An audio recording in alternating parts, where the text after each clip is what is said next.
Hola amigos, son las 10 a.m. en Redmond y es hora de .NET API Review. Bienvenidos y vámonos. Today we're doing WinForms, and then if we run out of WinForms, then we have plenty of other stuff to do, but it's a topic day. Alright, first up, support rounded rectangle in the graphics class. This is WinForms issue 9001. Your numbers are so small and cute.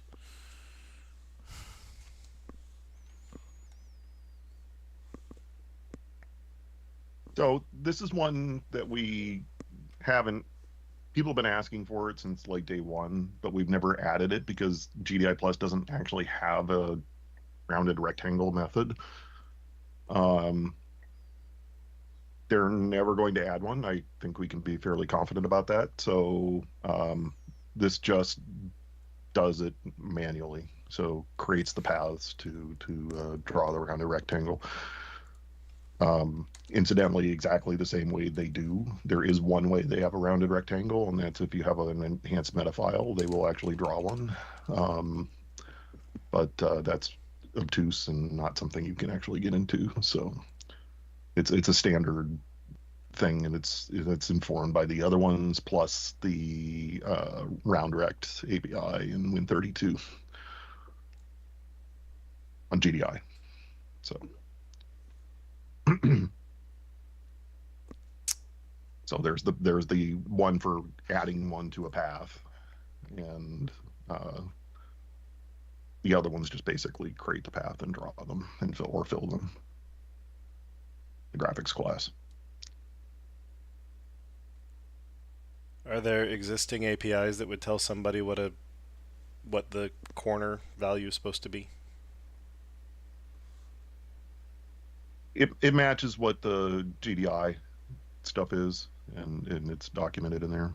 So it's the size of the ellipse that's used for the corners.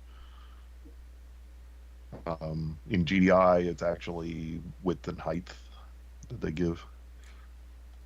You have to specify them separately.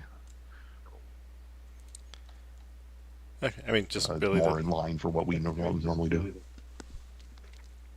Sure, just that size corner doesn't mean anything to me, so I was asking if somebody would have enough domain knowledge, or if it needs to be broken down, or if it needs to be renamed, or whatever.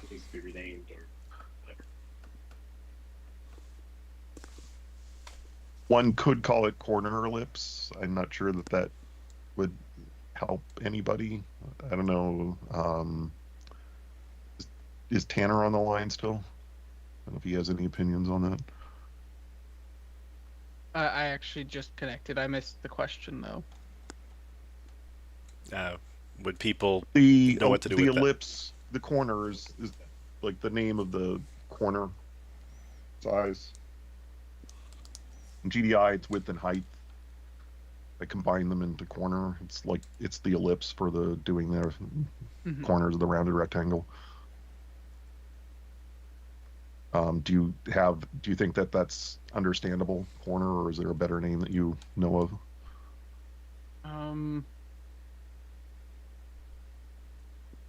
So it's it's effectively defining the radius of the circle for the rounded edges.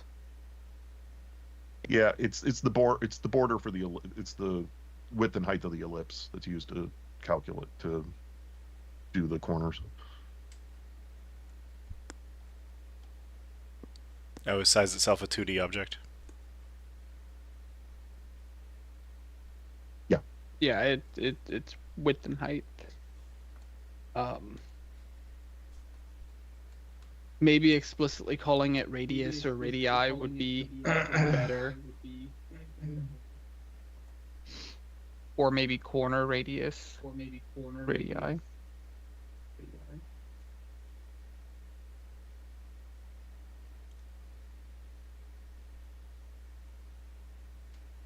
I'm fine with anything. The corner radius works for me.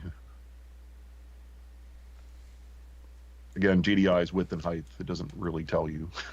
You have to look at the docs to see. But What does WPF call it? Don't they have a built-in? That's a good question. On the corners of the rectangle. There's an echo going on as well. I'm not sure who it's coming from. So WPF calls it radius X and radius Y.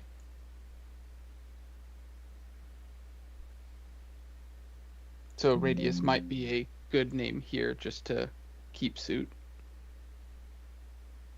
What name? They use the name radius X and radius Y explicitly. So just the name radius might be sufficient here for the same purpose.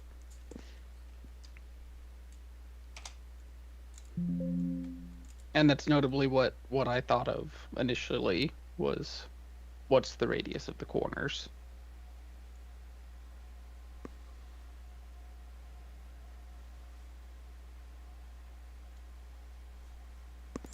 Everybody happy with that? I'm good with it.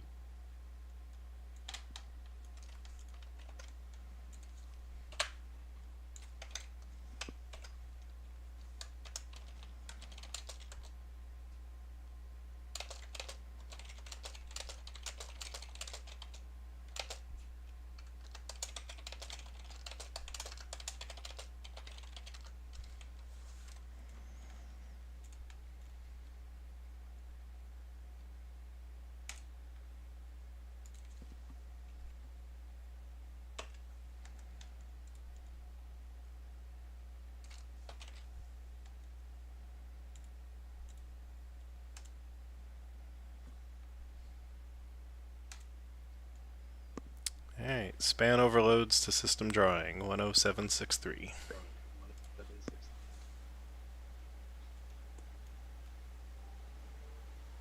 I did mention params in here. I know that's not finished. I'm like, I kind of wanted to raise that question too. Like, just presuming that, like, once we have params of span, that, like, we can just add params to our read-only stuff without floating that through API review. So I these think do say that's- params of read-only span. I think that's fine. I think we approve it as But- params, and you can add the params whenever the C# language feature shows up. Okay. I wanted to express, like, intent, right? That's part of where this will hopefully, catch performance for folks. Is there a without reason them having to do a whole you're lot. adding params to both the array and span ones? Is that in order to support languages, other languages, or Two things, like VB, and also not knowing exactly when the other one's going to finish, right? To kind of encourage people to move to the new syntax and everything. I assume C# will just prefer the span one, right? That's what I heard. that's the intent? Yeah. That's something we should check what VB does then. It would be bad if we do this for VB and then VB says, sorry, there's two params versions, I don't know which one you want me to call.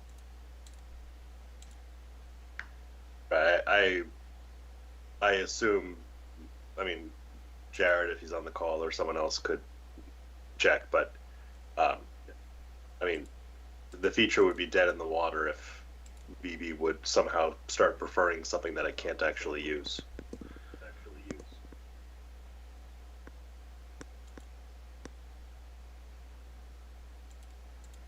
That would be my assumption.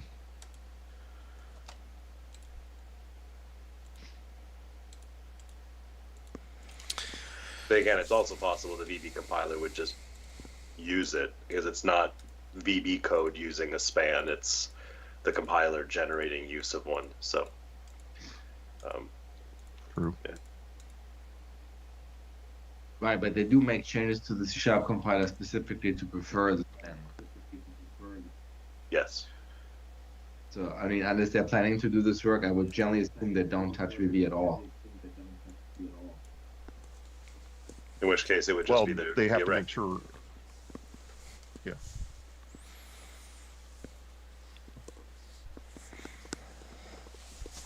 Yeah, I don't know, but I mean, we have not so far shipped anything that was param span, right? So I'm just curious what happens in general in these cases. I mean, it's possible that, it's just not something we have tested for yet. But you're right, it kind of would defeat the point of, I will poke them about that. And yeah. we're kind of one of the sort of virtual owners of the VB experience.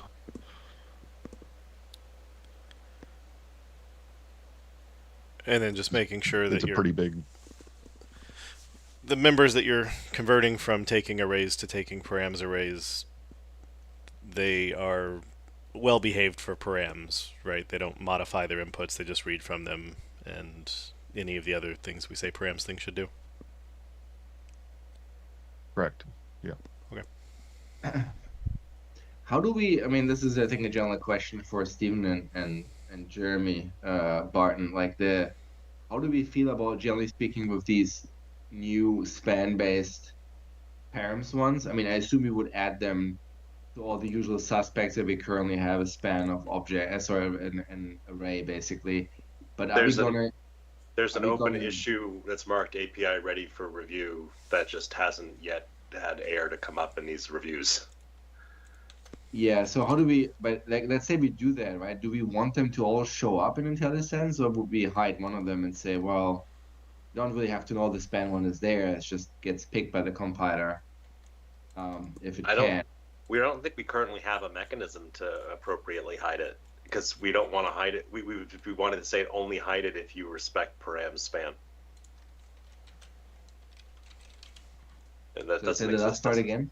Like I was just thinking we would make editor browsable never on some of them, so we don't show them all.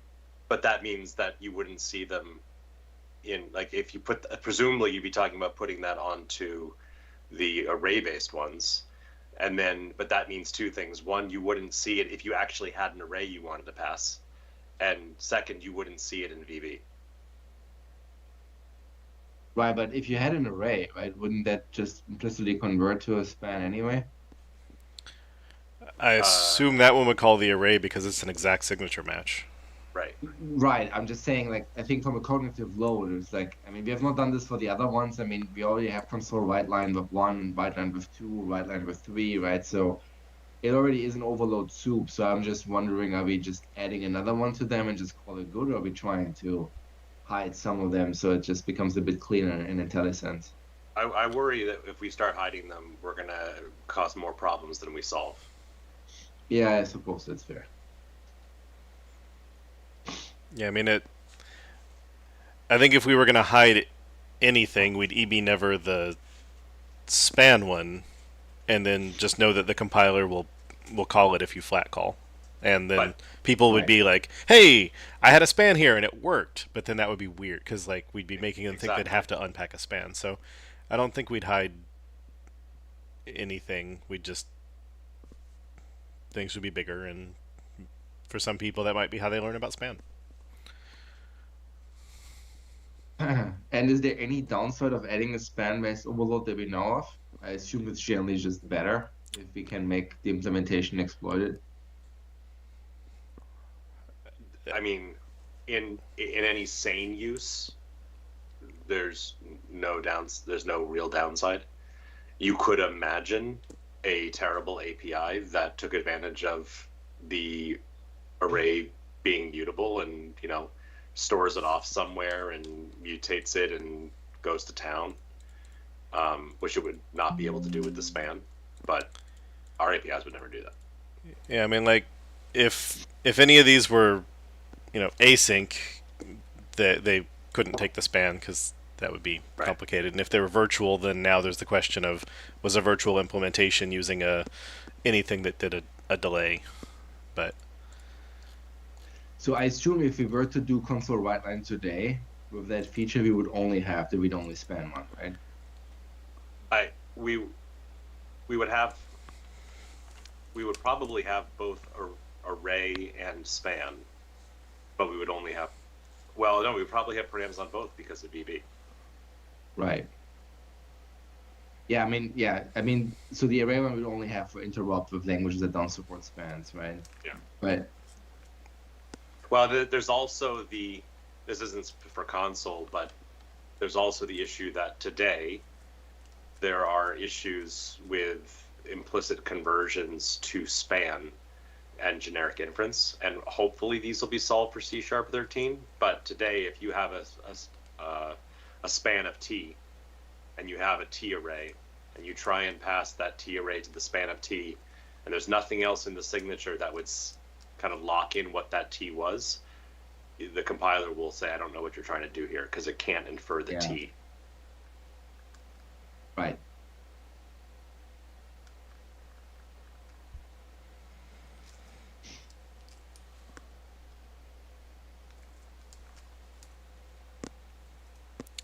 Yeah. So I think in general we're pro the idea. When we get it, there'll just be corner cases.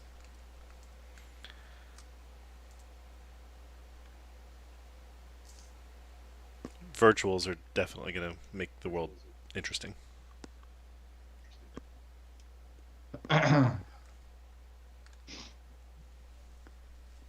Just because of see also when we added span to stream of virtuals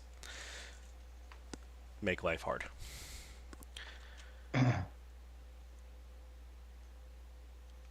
All right. And presumably the span one is also preferred if I do the collection initializer syntax, right?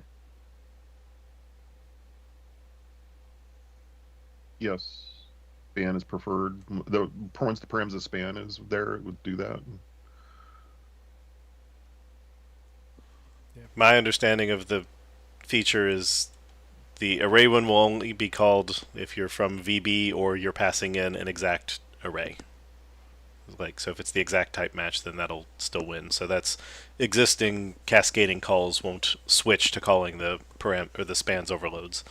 But yeah, I'm asking, I guess, a more specific question. So if the call side isn't, I mean, today there's no params on these, right? So, I mean, I understand that we just ship collection initializers, but you could imagine somebody doing draw rectangles, pan, comma, bracket, and then A, comma, B, comma, C, comma, D, close bracket, close parentheses.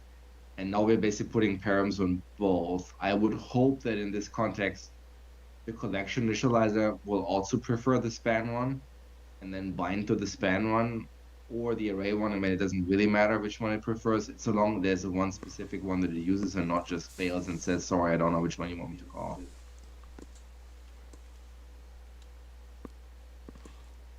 But yeah. Based on previous conversations, I'm pretty sure it's supposed to prefer the span one in that case, but I would trust the compiler team to have a test case for that.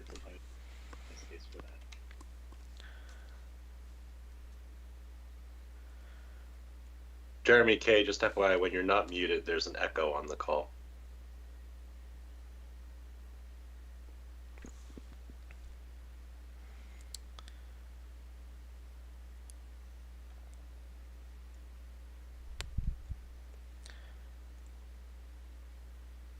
Alright, so I looked in FTG3 and on breaking changes, I didn't mention params at all, and everything, nothing that I see in params talks about adding it after the fact. I assume we've added it after the fact and it doesn't break people. Right? I think there's probably ways that I could change which overload gets invoked in various corner cases, but we generally haven't considered it breaking, and I think it would be a really weird set of overloads if it actually changed functionality. Yeah, the most basic case would never be breaking, right? It would always be in conjunction with other overloads that deal with arrays. But yeah.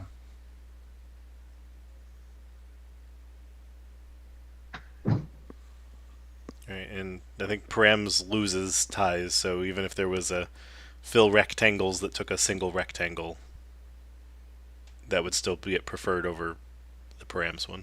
Because it's the same reason we have overloads of like string.concat. Right.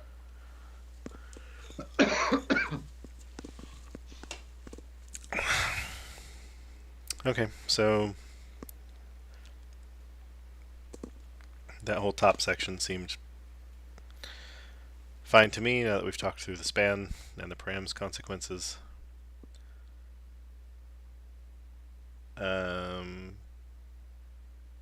All right, so you have graphics path now taking spans in the constructor, so it's reading the data in the constructor and then throwing the data away. Sorry, and then like it doesn't need the collection anymore. It's getting copied to the native thing. Okay.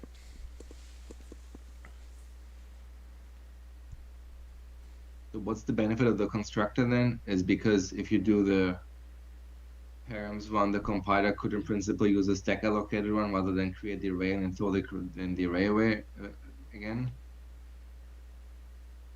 It's marginal, right? You're avoiding some like an extra trip or two to the through the interop.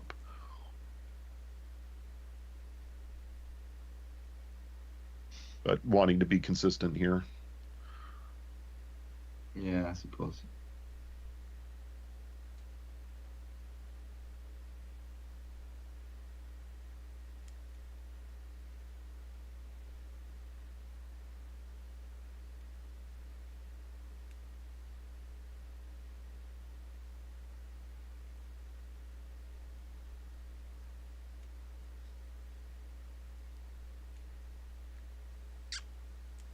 Okay, and then some exports. Yeah.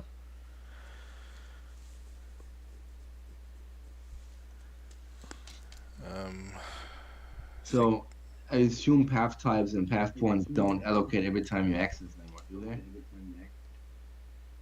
they? Yes, they do. Oh, great.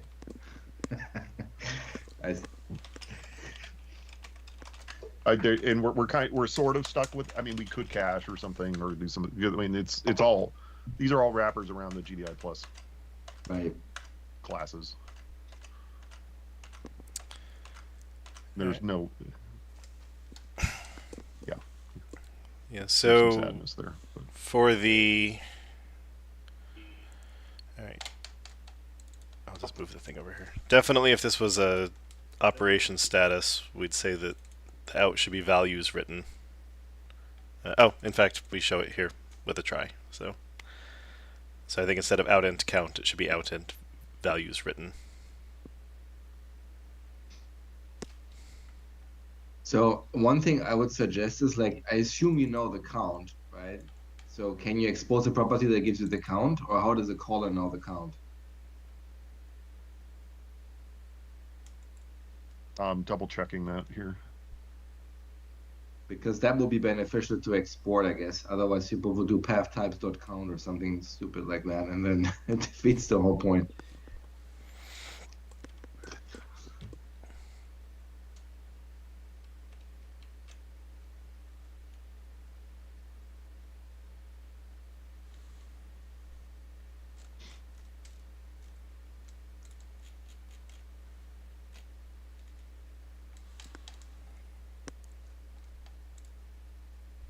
There is a point count.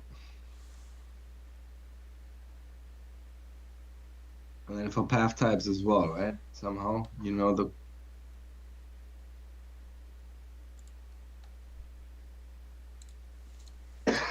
Is it the same count or a different count? It's the same count for both.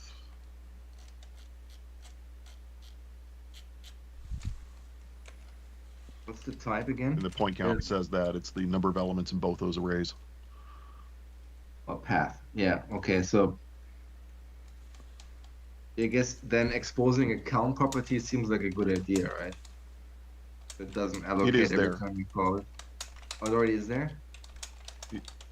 Yeah. There's graphics path.point count. Okay.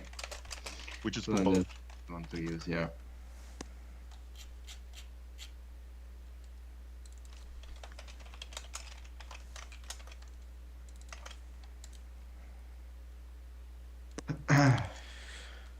Okay, so if somebody can know the number ahead of time, do we want to also overload this with the int returning get path types? So that callers who've pre-checked their size don't have to deal with the I know you won't return false, but a code reviewer is going to make me look for it anyway.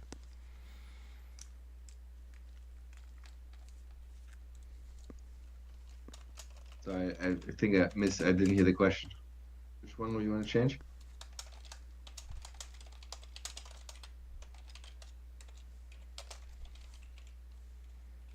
I guess also these should be called destination.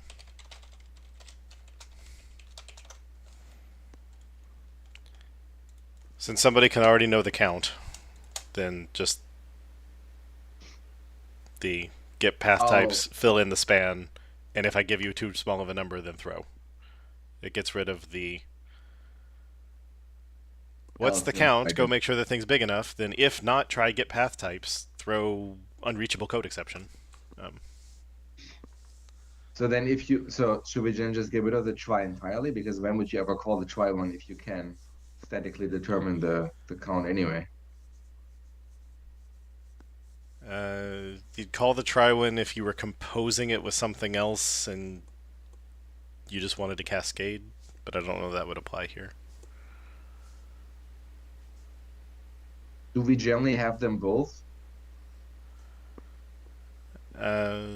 We have them both in many places.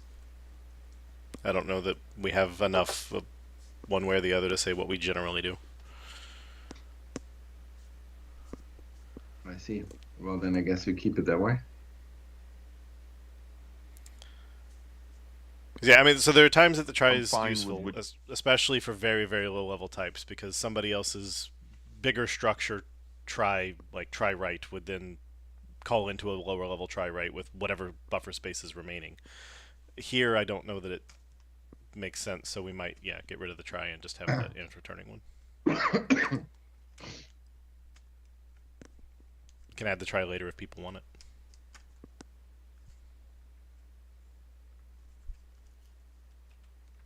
I'm fine with that.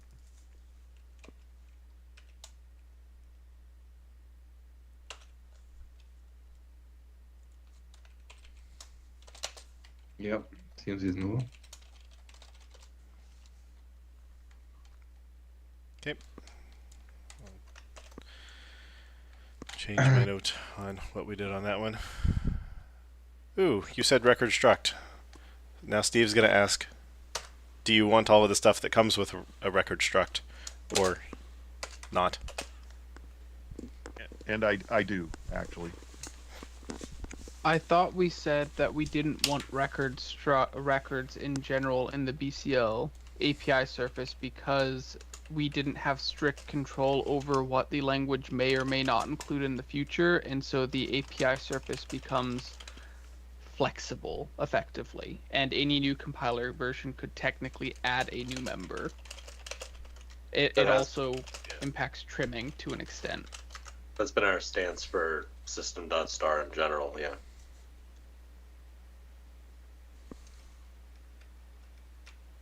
So are you saying the compiler doesn't guarantee that future versions of the compiler will not silently output new members? No, it absolutely could output new members. And why is it not holding up for anything else we use? Like The point of records is it's an opinionated construct in the language where the language gets to output all the stuff it thinks that you'll find helpful, including equality overrides and two string implementations and structural equality and blah blah blah blah blah, which is super helpful when you're doing, when you're writing stuff quickly. But if your goal is to guarantee surface area is exactly what you expect, you're at the mercy of the current language as to what actually is there. There are very few language constructs that have that kind of opinionation. Interesting.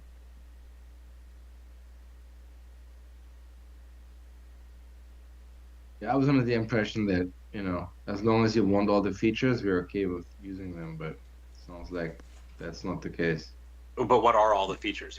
They're not definable at the moment. If it really was, you want all the APIs that records will output, and there will never be any more APIs that'll be output, then sure, it's a shorthand for what's there today. But we we can't make that guarantee. Yeah, what I was thinking is like, so my understanding is that records basically does, as you said, there's a toString, there is the apply method effectively, and then there is all the properties and the code gen and the quality, the quality, the quality contract that it has. And all the withers. Yeah. There's a Yeah. lot of stuff.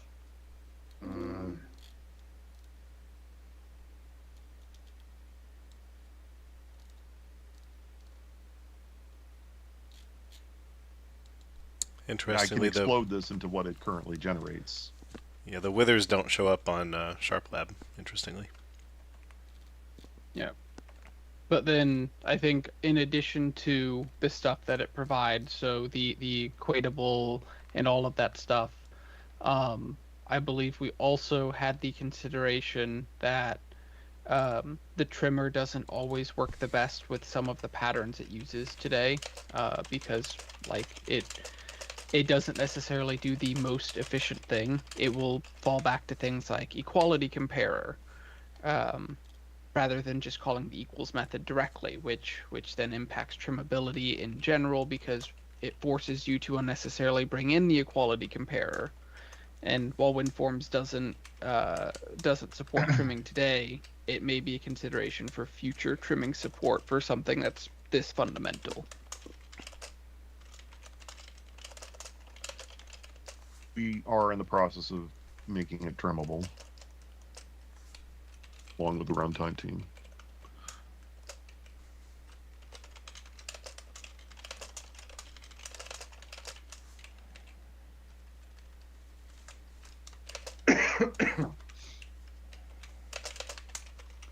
So what I'm hearing is basically like, So, even if you want the behavior of what records provide, you just make it explicit. I'm curious. I mean, that yes, that that has been our policy in general for stuff in .NET runtime. I'm curious though, given how I see it being used below. Like, why do you someone's putting value color maps into a dictionary? They're getting put into a hash table. Why is all this stuff? They're being toStringed. It seems like it's just a way of passing in key value pairs. Yep, pretty much.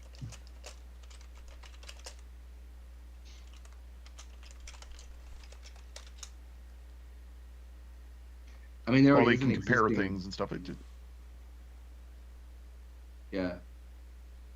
Like, why isn't it just key value pair?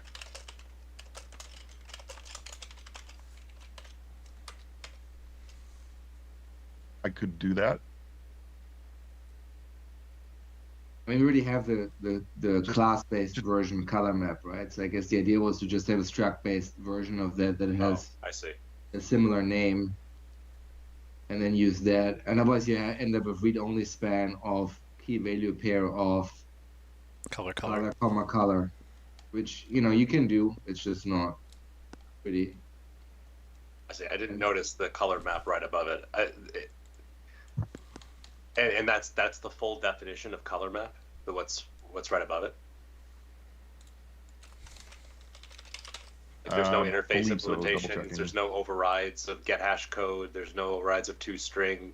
There's no copy constructor. There's no. Yeah. So nope, this is it. I mean, so just can we just copy paste and change class color map to struct value color map and call it a day?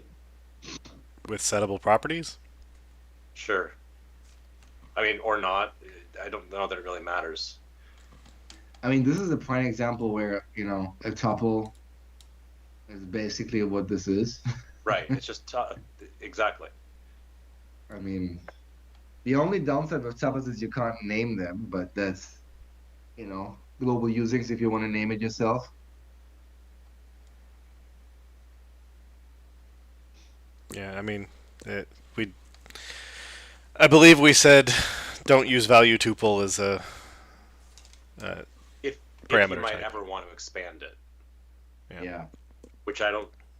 No, this time it's around since .NET Framework 1.0, so I think it's fine to say that there are no more properties that we're going to add to this. Yeah, but I mean, doing this is also fine. I mean, sure. What the but I'm questioning things like the deconstruct. Like I don't, I obviously don't know the usage scenarios for Fair this, enough. but for all the APIs that are there, it Yeah. seems like it's only ever being used in an input position. Yeah.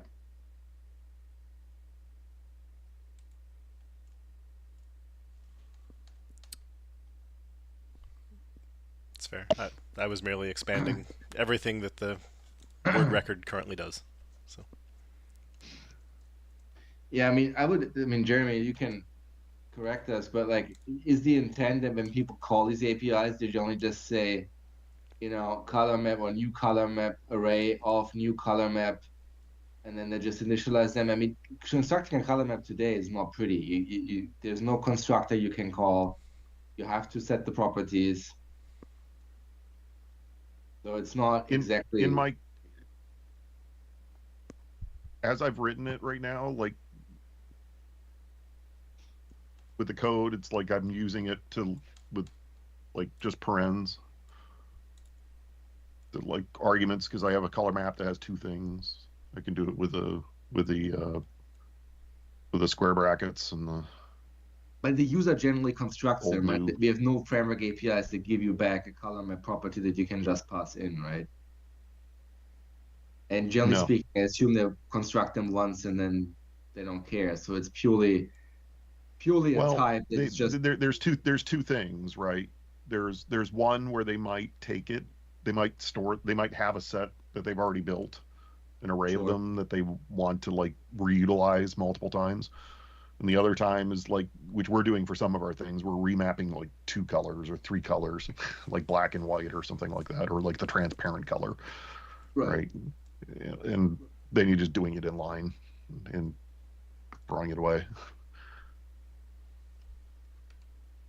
But I did for some of the other APIs, there is some mapping going on and stuff, and like for some of those things, it's like, all right, well, I want to remap. I mean, it I don't know how practical it is for some things, but like I'm trying to remap for a different bitmap color depth, right? I want very specific color mapping to happen, but you'll see some of that in the other API stuff.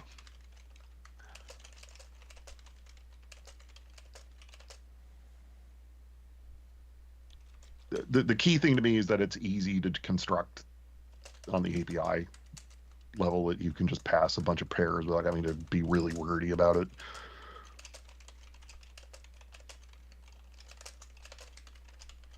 I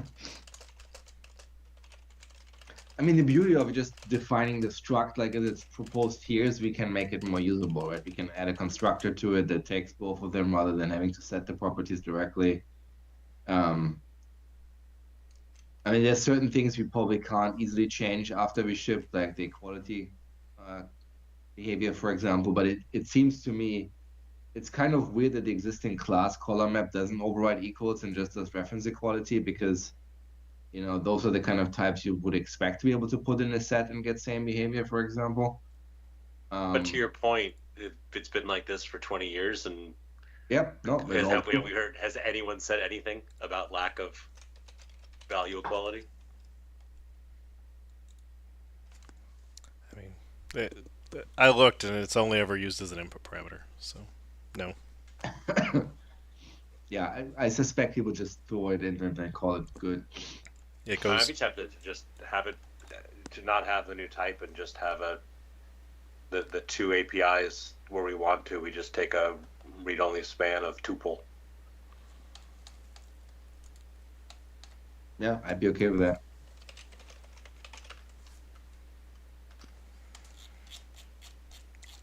I'd argue syntactically it compactifies the call set quite a bit, which is probably nicer anyway. Because this means everybody calling it will have to use the parentheses.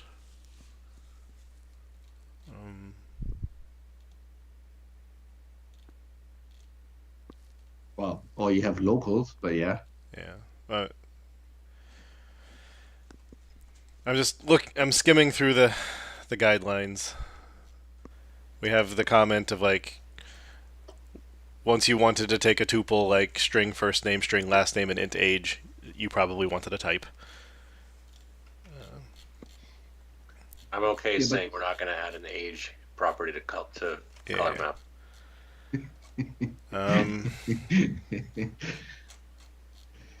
I like purple, but I only like them when they're 21 years and older.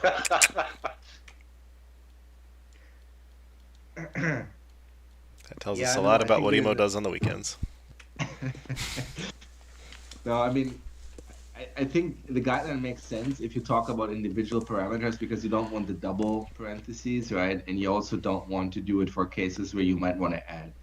I think two things are true here. One, it's not an individual value; it's always a sequence of values, whether it's in form of an array or a span. In which case, I think having a named thing is certainly better than, or having a type is certainly better than just taking individual things there. And then the other argument is if we say we uh, I mean, if you look at the particular thing that is being used, so you just map colors. I think it's a very similar to zip. It's like it seems unlikely that we ever add something to it, right? It's just you replace an old color with a new color. So in that domain, why would you ever add a third one? And the fact that this thing is unchanged for 20 years pretty much proves that point. Right. Well, because we had talked about zip before updating FDG to third edition, and so we had you can use a tuple as a return if you're enumerable.zip, and then but then we have do not use it as a parameter, and maybe do not use it as a parameter is do not use it a parameter unless it's in a params span, in which case it makes because it's only once it becomes a collection that it makes sense. Otherwise, you would just have you know add color map old color comma new color, and what it so the guideline's really saying don't make somebody add the parentheses for no reason, but once there's a reason because it's the collection syntax, then Yeah. that's a crack in the dike. So So you're saying because of params here, you'd be okay with doing it in the input position? what would the, let's see what some code would look like.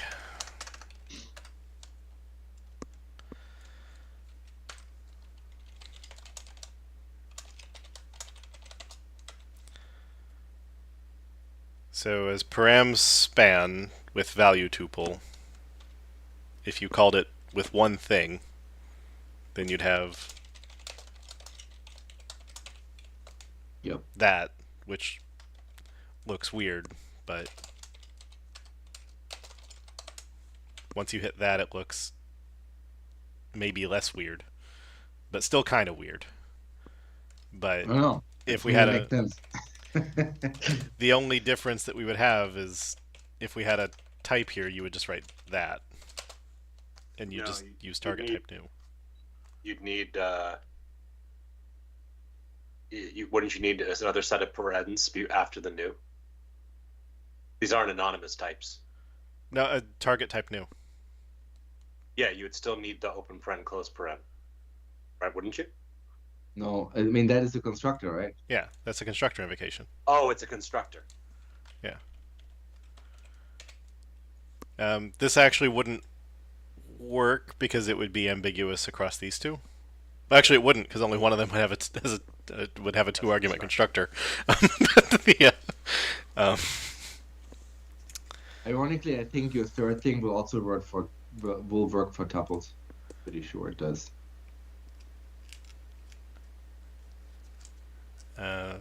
As long as the compiler can figure out that target is the tuple. If you really insist, I mean, you can write it like that. It's just all. Yeah. I mean, on the one line, like here, at least it explains the extra parentheses, but Yeah. Yeah, I mean, I think that the call. I like not having to write new repeatedly for these because I think it's fairly obvious. I think the same thing would be for points and stuff like that. It's like you're kind of slapping into your face a bit when you're doing that. It's like, yeah, well, but that's my preference. So as long as we can write it that way, I don't really care whether we have what the struct looks like or not, or we use tuples. I think a struct is fine here. Sorry, I mean both the struct as well as the tuple is fine. I have a slight preference for the tuple because it doesn't seem like going to reuse the type anywhere really. So why the additional complexity? Can you name what those are in the tuple then? Yeah, you can name the Look tuple old and elements. And if somebody really insists, they can say global using value color map is system dot value tuple of color comma color, right? And they can also name them there if they want to. Yeah. So I think it would be that. Yeah. Which I'm good with that. So Jeremy, I don't think target type new works with params. I don't think it sees through the params. Fair enough. So as params of tuple, it's this, and otherwise you'd have to say that. I think so. I still need to try it, but You might be able to get away with target type on the second one because the first parameter might have collapsed it to the params array already, but you might have to specify it every time. I think you have to spell out the name of the type. Otherwise, it thinks you're trying to construct the params container. Mm-hmm. That makes sense. Because that is the actual type that would be there. So it thinks you're trying to call new read-only span. Once you have two things, then maybe it would work. But all right, so we're dumping value color map, and we're just taking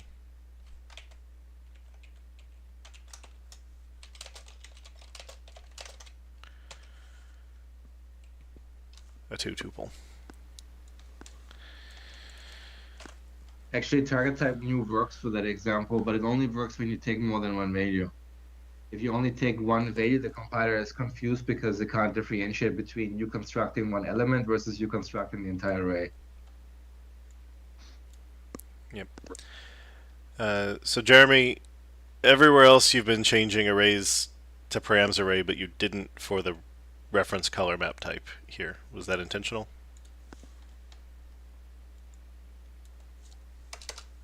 Yeah.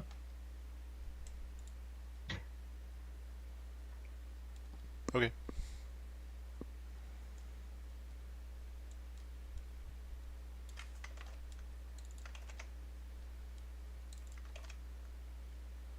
You said that was intentional?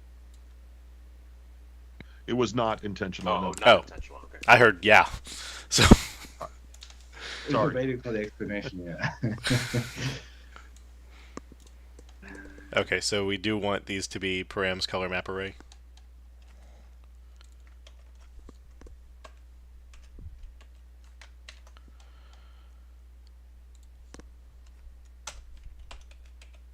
Tell you what, we'll approve it and you can decide not to do it.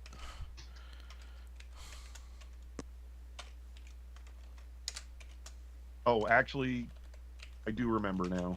I didn't do the brush one because I wanted to encourage. Like, there's a bunch of other types. So brush is just calling it with a specific color adjust type for brush. We didn't do the rest of them. I kind of wanted to encourage just being explicit with it all because they're whatever, but it doesn't really matter to me. I don't know why we only did set brush remap table instead of set brush, set all of the bitmap. There's a bunch. There's like 5, I think. There's a default one too, so which is what the first one is without you're not specifying. It just says, all right, well, so you're setting the default. Okay, so you do want to leave this one as non-params. I felt weird not like adding it for the rest of them, so I'll just go with whatever y'all feel is more. I mean, we can just leave a note Happy. that says you can change all of them over to params array if you want. Yeah. Well, there are no other ones. The other ones aren't defined. It felt weird not to go and fill it out. So set brush remap table, just call set remap table with the color adjust type of brush. But there's a bunch of other ones, and we don't have overloads for them. I was just sort of orphaning it, in a sense, instead of going back and filling it in. But I don't care. Like, for consistency, it's, either way, I don't care. I'm still confused. That argument would make sense if you only wanted to add the two inverted order versions and then cut all of these. But once you're adding set brush remap table of params span, I'm confused why you don't want it also as params array.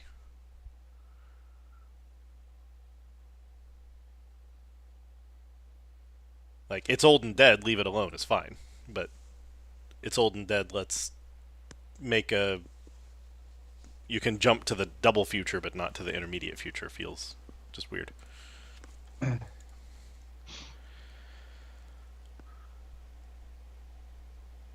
then, yeah, this one can't be paramsed inherently. It has to be flipped. They would have to do the same thing you do for the other two overloads. Right. And so then the question is, if VB can't call param span, are you fine saying VB has to call it this way?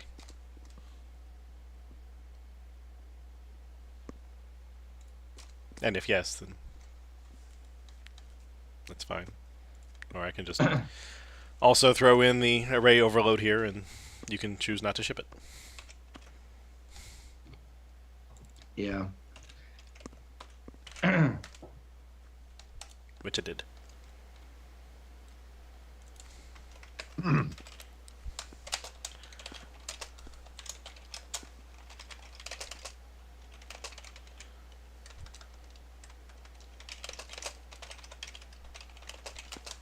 The array overload is also good because there may be other languages that don't get param span as soon. Like F# might not get it this release, it could be next release. Just depending on if they're already planning it in coordination with C# doing it or not.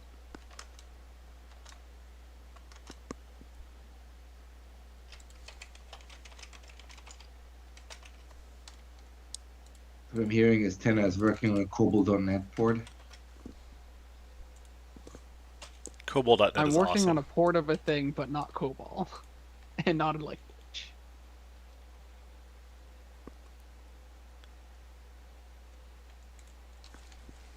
Let's add some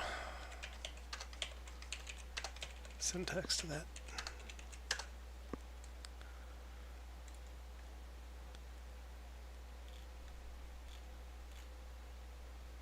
Oh yeah. Alright, so I expanded this out to be params of, adding the params keyword in the existing methods, and then added the params array version here. Yeah. Just because we were talking about it. And yeah, those become destination. We changed them to int returning instead of the try pattern because there's already an API of tell me what the actual count will be. So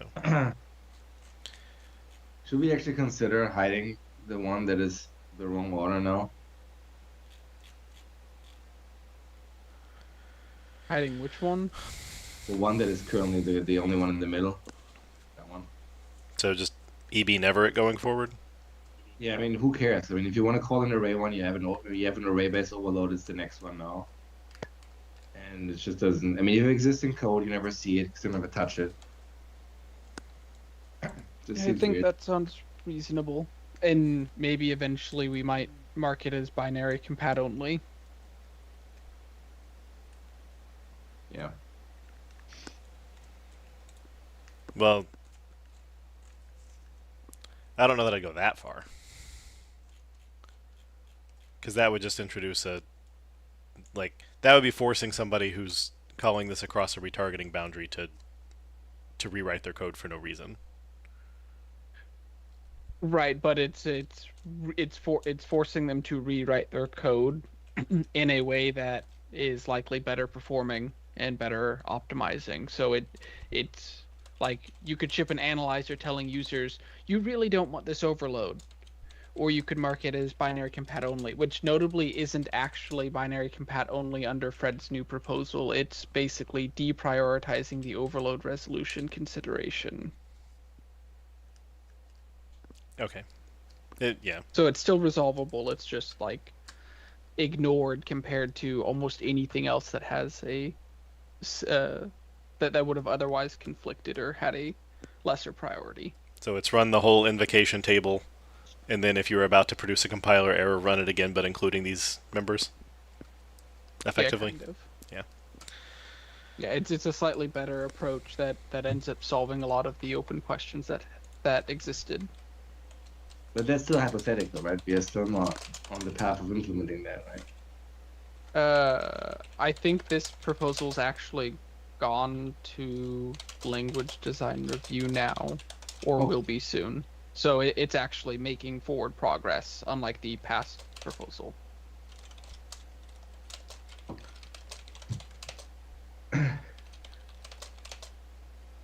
Yeah, I think Jared found enough cases that broke people. Motivated, I think.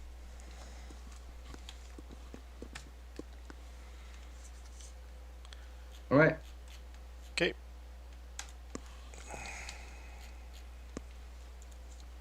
Making WinForms better, one API at a time. If it was one, I don't think we would have spent 40 minutes on it. Hold my coat. All right. Add generic interfaces to printer settings string collection. 10795.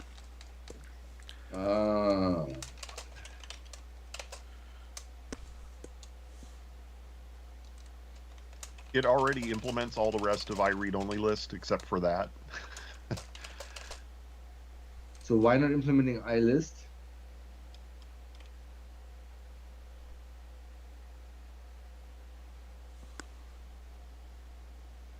What's that? Why did you not implement iList of T as well? Because it's not meant to be mutable.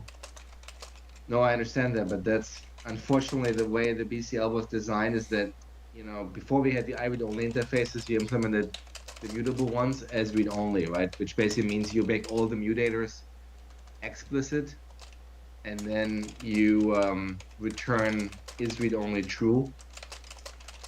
Make that explicit as well, and then this way. We also approved earlier this release doing the prototype of making iList implement iRead-only list. So like 90% of the concerns are no longer there. Very well. We may have to bake this out because apparently enough shit is breaking. I didn't think stuff was breaking. It was System.Array required some additional changes because it hard baked in the number of interfaces it thought it needed to implement.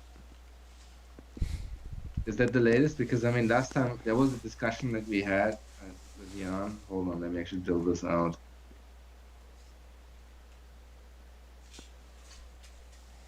I'll find it. I agree. Yeah, I agree. If we're not actually going to be able to do that, that maybe implementing it the classical way is better, because otherwise you won't get things like you won't get enumerable optimizations or anything like that. So if we can't make iList implement read-only list, then you want to implement iList just so that the entire universe of optimizations lights up. I mean, don't you want to implement it regardless? It seems orthogonal to this conversation. If it's not mutable, then you shouldn't need to, because it just gives users more chances to hit a pit of failure. No, I mean, I guess I don't understand. The entire world of .NET ecosystem collections implements iList of T, which very explicitly has an is read-only property on it. everything in the ecosystem is optimized towards iList of T. Link doesn't even check for iRead-only list; it only checks for iList. Even if iList implements iRead-only list, it still seems like you should be implementing iList. Maybe, but I know that there's a lot of code that doesn't check is read-only. They just rely on it implicitly failing when they call the other later API. Then that's up to that code. But I mean, if something is trying to mutate and it's not checking as read-only first, but then it's getting an exception, then that's the behavior it wants. I guess I don't understand. If their only alternative is to throw because is read-only said true, then just calling add and letting add throw is easier. Right. I guess it seems too late to say that things are going to start implementing only iRead-only list when all of the primary things in the ecosystem, including read-only collection, read-only dictionary, all the immutable collections, frozen collections, etc., all implement the mutable interfaces as well.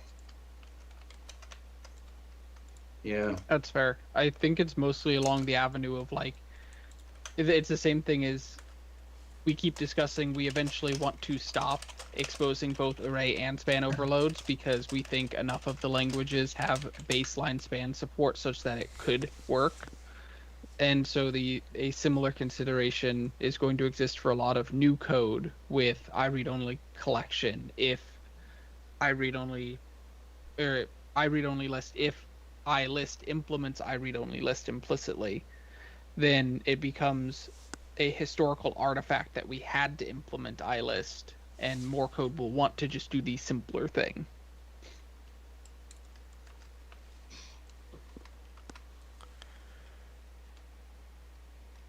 Yeah, I mean, if this type would be brand new, maybe, but this type exists effectively in a namespace that is mostly used in the context of legacy code that, if it even uses generics, it's probably the generics that we shipped back then, right? Which is basically the mutable and immutable things mixed on the same type. Like, I would say there's nothing wrong with implementing the generics. I think that adds value, but I would do it in a way where it adds maximum value. That is basically by implementing iList. I would probably implement both. I would implement iList of T and I would implement iRead-only list of T, and then do the iRead-only do the iList of T in the way we said. All the mutable ones you make explicit, make the read-only one explicit, you return true, and then call it good. This one is weird because the collection is actually mutable. It's marked as editor browsable state never, but you have an add method that is technically mutable. It should never have been really, because this is just well, ultimately we should never have had the thing, period. We should have been using something else. But so I assume it's mutable in the sense it is what it is, and it's just used for printing. It's basically it's mutated by the infrastructure, but not by the user, right? It's public. The API could do it. Yeah, this thing is I'm not... just saying we probably made it public because we didn't want to do it anywhere else. But I think the intent was that the user doesn't call the mutating method; it's the infrastructure only. So it's kind of like any other object model collection where the user is only supposed to read from it, but the infrastructure is able to mutate it under the covers. So it's not immutable; it's just mutated by someone else, basically.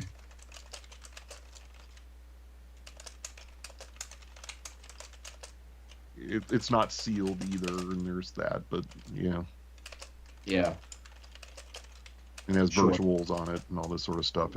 You can still do it. Right? You still have to implement iRead-only list. iList of T. You can decide whether you make the iList of T one implement the existing add method, or whether you just do that as a separate slot and throw from that one. So let me ask a different question then. Rather than adding more, why not add less? I assume the goal here is just strongly typed enumerations, so why not just implement IEnumerable string? Fair question, I guess. Well, if it implements iCollection, it already implement. Oh, I collection of T. That's why. Never mind. Yeah. Isn't there's an optimization in there, I believe, in some cases. Maybe What I'm are- what recalling are we that trying- incorrectly. What are we trying to optimize here? Nothing really. I mean, the real thing I need here is just to type it and be able to do the iNumeral thing is really what matters. It's such a corner thing because this is only used to like give you the printer names that are installed. So it's a quality of life thing just to give it iNumerable. So I'm fine with doing that. Are we? So are iNumerable you? of string instead. So really, the only place that the thing it saves you is, well, let me take a step back. Either you're trying to use link with this, in which case you either need to use cast or you need to have it implement iNumerable of string, or you're using for each with this, in which case you don't gain anything from a usability perspective by implementing the interface, because you could always say for each string s in blah and it'll work regardless, or you're manually iterating through it with get enumerator, in which case you have to add an explicit cast before the after calling current. What is the scenario that we're trying to improve the usability of? The being able to use extensions and stuff without having to cast each individual thing. Like, so the link scenario. Yes. Yeah. Okay. Yeah, I mean there are currently 0 optimizations in link that will improve by implementing our read-only list. So from that perspective, I would just do iNumerable string.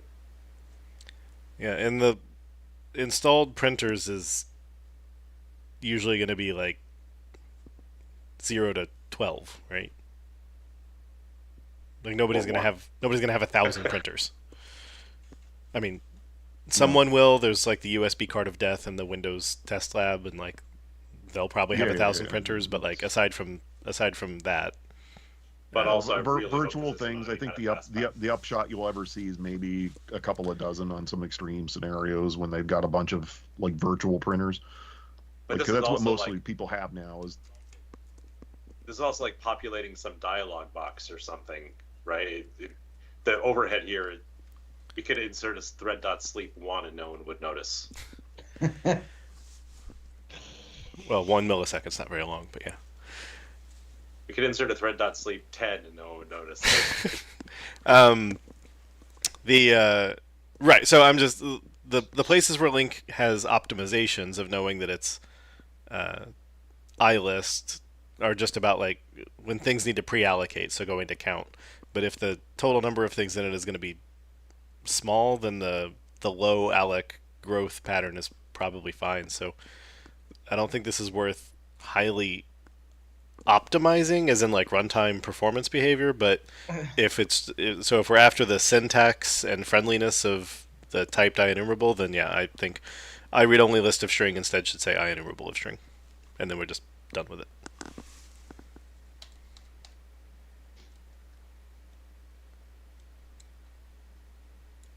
Since it's a type we wish we didn't have. Don't we have another type called string collection? We do, from pre-generic collections. There's so many. This was the old days, right? Where everybody had to define their own collection type if they want anything remotely typed. Yeah, it's .NET 1 legacy. Also, everybody who named their shit string collection is not the same kind of string collection, obviously. Yeah, I only see the two. The System.Drawing printer settings and system collection specialized. Which kind does string collection editor edit? I'm just morbidly curious.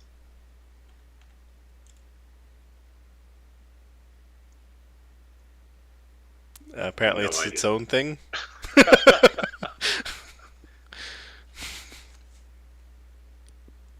I don't see anything in here that talks about a string collection. Because you're looking at the designer. The other class was blank. Because there's also the editor for the thing. So I want the form. It's going to be You're bound in in the wrong a. thing. This is all the designer stuff. Okay. Anyway, Yep. It's under printer setting. It's printer settings dot string collection. right. That's the one we're looking at right now. Yeah. No, I was asking what the string collection editor, what does that work over? And it seems like the answer is nothing called string collection. Yeah, or this. One of the two. Oh yeah. Well. So I still like the editor browser, but never on the add method. it's classy. All right. So are we going with just that?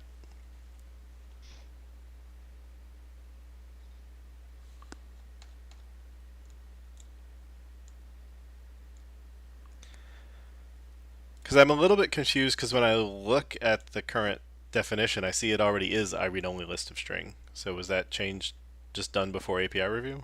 Or is this we don't actually have an issue to discuss? They were naughty. It's just the preview code you're looking at. Okay. I was vetting everything, and the things that I thought were really contentious, I put behind a preview flag. But I thought the things you thought were really contentious you didn't bring up because you wanted to get it done.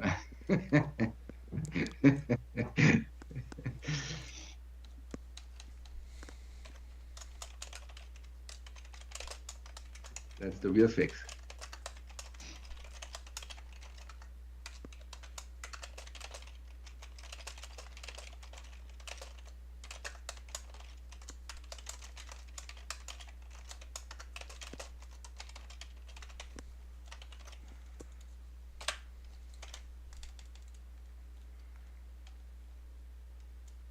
All right. Enumerable string it is.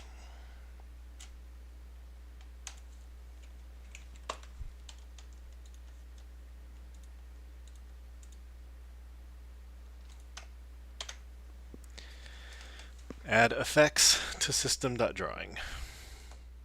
8835. the updated proposal is linked there, so it's down there. You're adding a finalizer? So a little bit of background for this. That's GDI 1.1 from Vista, I guess, or before. I think it might even been before, but like it added some basic bitmap effects, and we've just never exposed them. So this is actually exposing those GDI plus things.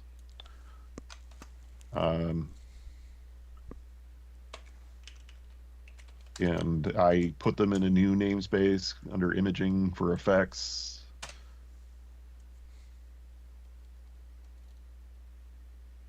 But there's these all map to an underlying effects class as the base class, right, for GDI plus, and then there is a hierarchy in those things too. There is actually a color curve effect class and some derived things from that.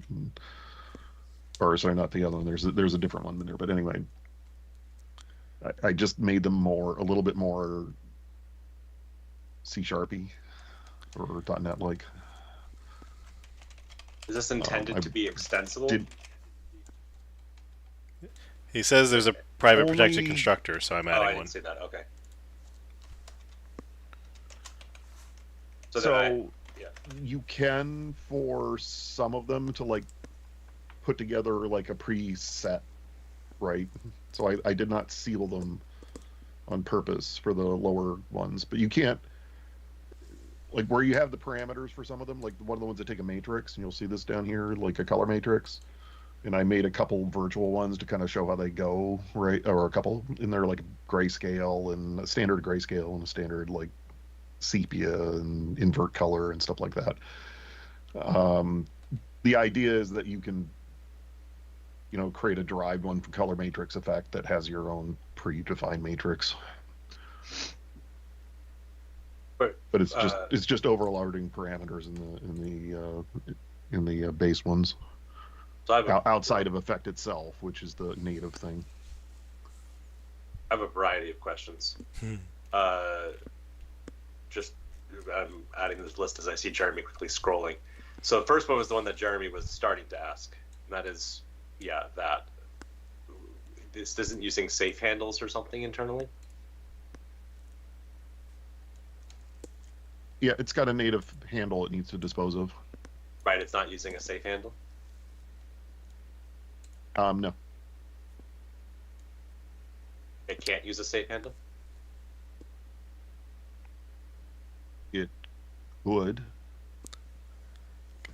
Because Safe handles notably add a level of indirection to every single one of these, and you can end up having quite a lot of them in WinForms. And so WinForms doesn't use safe handles in a lot of its code. I mean, largely because it's predated safe handles. Well, no, we removed them after the fact because there was some amount of, like,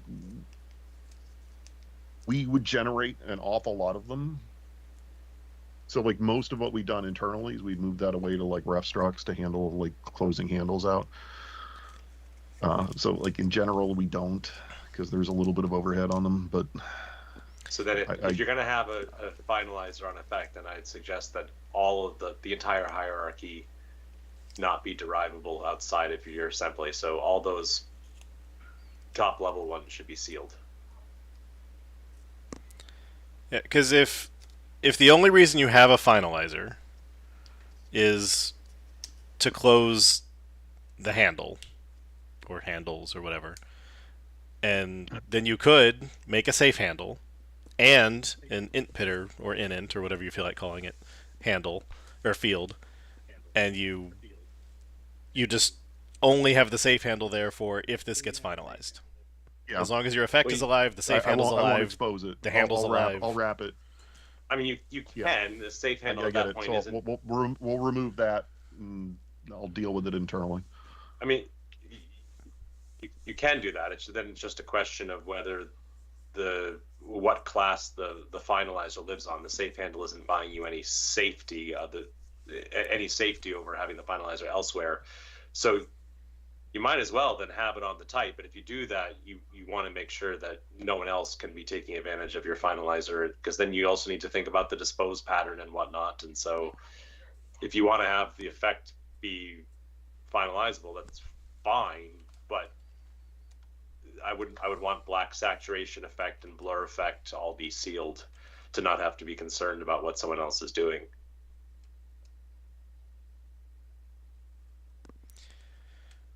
Well, and we can discuss this differently, but I think that all that this is trying to do is just set up I'm deferring to the base constructor with some pre-built answers. So it's just a constructor alias. Or some of them, yes. Or at least, sorry, how's that relate to what I was saying, Jerry? At least here for grayscale. Well, because if grayscale effect is just calling color matrix effect with here are some numbers, you didn't do anything. I guess you would do something interesting with it if you override dispose. So it's when you start being able to hook that, because nothing else is virtual, was the point. Okay. My point is, if we're exposing a public finalizer, if we're exposing a finalizer in this, we should do something, whether it's sealing, whether it's an abstract virtual method that only we can be override by these types, whatever it is, other folks shouldn't be able to derive from these while having that finalizer there, because that just makes things more complicated.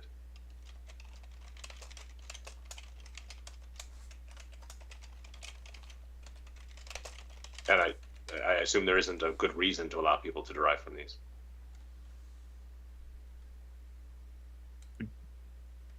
The reason was for the same thing that I had, like, it's just pre-canning them into a named thing, right? But you can do that with a factory. Do it multiple ways, but yeah. like the grayscale effect, the things that are deriving from color matrix, those are just passing a specific matrix to the base. Sure. I mean, sure. Feedback's still the same. If someone can derive from this and add more native resources, how and where are they cleaning those up?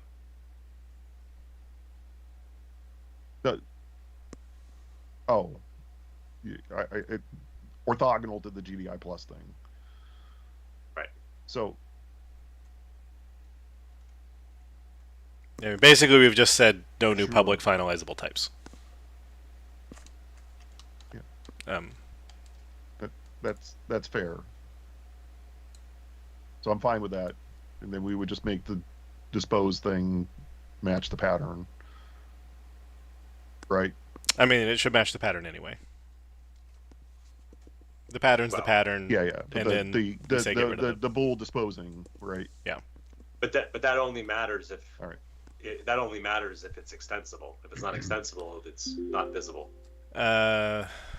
Sure. That's true. If the entire type hierarchy is sealed, then it doesn't need to do the pattern because Right. the whole type hierarchy is sealed.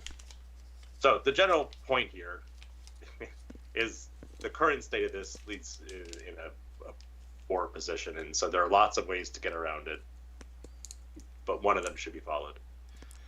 My next question, go scroll down a little bit, Jeremy. The color lookup table effect.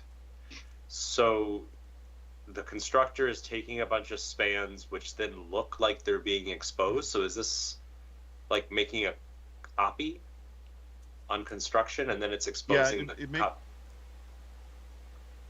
it's exposing the copy. It's called out in the bullet points above, I think. Oh, I see. So there's a comment there. This copy is kept in the class. And that's the case for both the spans and the byte arrays. Correct. Okay. And they're ultimately they go to that copy goes to GDI plus, right? So if what you're doing internally is equivalent to this constructor calls this constructor and this constructor calls .toArray on everything, these should be read-only memory. It's what it's actually kept on in there is just one single array. That's what GDI plus needs. Read-only memory can be a slice. Yeah, I feel like we have read-only memory lets you reach in and grab the array, so somebody could grab the array and look outside their slice, but it does, but they'd have to be using memory marshal to do it. And if you're doing unsafe stuff, you could mutate a read-only span too. So indeed. But yeah, so because we can return read-only memory here and still get the you can't mutate it without trying hard effect, we should be returning read-only memory instead of read-only span. This is the return the strongest thing you can principle.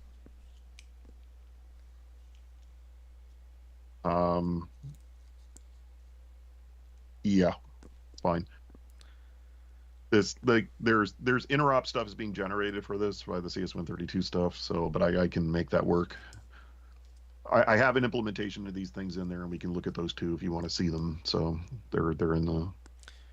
But right, I'm just if you're storing it as as a byte array internally, then these properties that are returning read-only span can return read-only memory effectively, yes. equivalently. If you're calling like local alloc and you just have the pointer and the length, then that gets harder, but then we have a real problem because when you dispose this, is this span still valid? And if not, then we have a problem. It's a fixed array in a nested struct, a native struct. There's basically you can have a color lookup table of 256 colors maximum, and that space is always reserved. This is just populating it with that. All these things do, and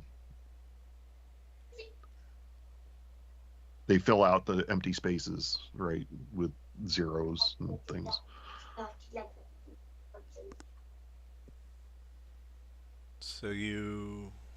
So with your current implementation, you couldn't use read-only memory. But the thing with a fixed field is GC tracked, so the span would keep it alive, so the span would be valid. I believe so. I had to repave all of my hardware over the weekend, so I haven't gotten my enlistment back up. And this is in code gens. This is in source generated stuff, so I have to double check it.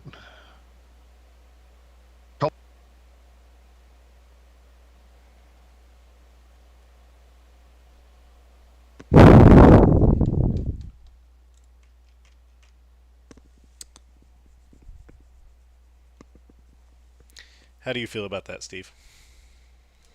Sorry, which part? So if he's storing all of these in a struct that has a fixed field, then he can't return a read-only memory. He has to return a read-only span. But if you make the span to the ref of a position within a fixed field of a struct, I think the GC will keep the struct alive. Well, it'll keep the ultimate heap Sorry, what? root. I'm asking, is this a security bug to have read-only span here? Yes. I mean, it tied in with the whole finalizer thing. I assume whatever this span is pointing to is just a pointer, and the finalizer might clean that up. And holding on to the read-only span won't keep the effect alive. Right. Well, because he says he's keeping a copy, but that the copy is in a. I assume the struct is a field of this class, and then that struct has a field which is a fixed width array. Oh. Yes, Well, I just copied in what it actually is, right. but it's a struct with 4 fixed size arrays in it, and that's kept as a field. So you're returning a span wrapping a ref? Like you're getting how are you constructing this span? It's so I'm going back to that.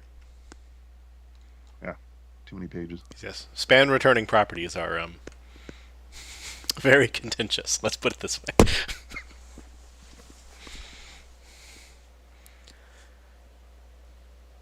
I again, it's like it's the generated code that's doing it. I can't look at it at the moment because I haven't got my enlistment back up.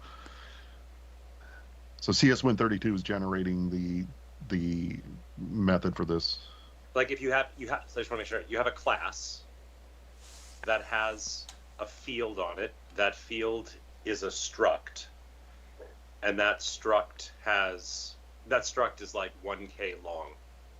And you're constructing a span. It is, yes. You're constructing a span by saying memory marshal dot create read only span ref the field. More should be that. And then ref effectively the field unsafe dot add 256 512 whatever. But you might be doing it by doing ref field name dot field name or whatever. Is that right? It's one of those. Again, it's the source generated stuff is doing that. I can't look at it at the moment, but I can do whatever we need to do to make this safe. I mean, if that's what you're doing, it should technically be safe. Yeah, because the thing that would compile would be fixed byte star. Where does this array live? That would not return new span of where the pointer is plus the offset. That'll compile. That is 100% a security violation. Yeah. I think it's the other one. If you can just add the note there, I can make sure it's doing the right thing. The way you're supposed to do it is have it as a field of the class and then just return a ref to the field of the class. And if it's a struct that you're returning a field to, you mark it as unscoped ref. But if it's memory tracked by native, that's where the disposal makes it not safe anymore. Because now the lifetimes aren't tied and the language has no way to track the notion of I'm an unscoped ref, and when the thing gets disposed, I'm no longer valid either. But yeah, it is a 1K struct in the thing, but just with a bunch of fixed. But the question really comes down to how's the span being built. If it's being built with create span of ref something, and that's pointing in, it's a ref. Once you have ref, it's going to be somewhere in the GC heap, and then we're happy. If this is interpreting I'll make sure it is a pointer, or it's calling into a native function, passing in a handle and getting back a thing, and then returning a slice of that, then now we have, when does this get cleaned up? Who's responsible for the cleanup? How do you know your span's invalid? So returning spans is complicated. Sure. So I can make sure that's. So we have the comment there that it's generating via ref.